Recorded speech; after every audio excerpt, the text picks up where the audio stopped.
ស្រែអ្នកទីក្រុងគុំបងអងអី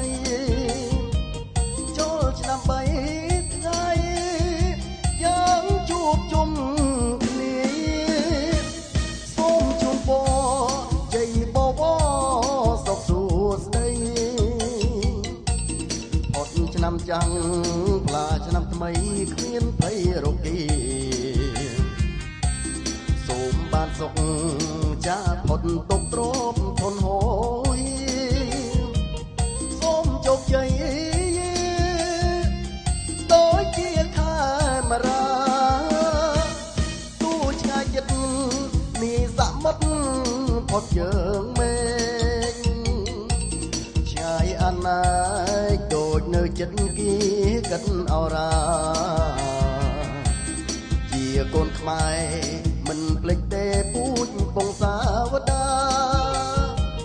ដល់ប្រទេសណាចូលឆ្នាំដូចគ្នា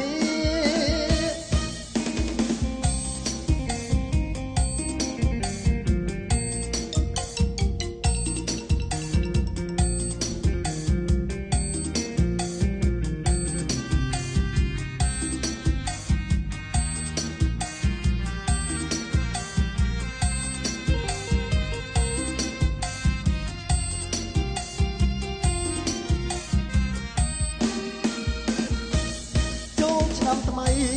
ខ្មែរប្រុសស្រីឆាប់រូតរាំងរៀបចំផ្ទះចាំទទួលទេវតាឆ្នាំថ្មីអ្នកស្រុកស្រែអ្នកទីក្រុងគុំបងអងអីចូលឆ្នាំ3ថ្ងៃយើងជួបជុំគ្នាសូមជូនពរជ័យបវរសុខសួស្តីអត់ឆ្នាំចាំងឡាឆ្នាំថ្មីគ្មានភ័យរគីសូមបានសុខចាផុតទុកទ្រពធនហួយសូមជោគជ័យដូចជាខែមរាទូឆ្ងាយចិត្តនេះសមុទ្រផុតយើងមេឆ្ងាយអនាគដូចនៅចិត្តគី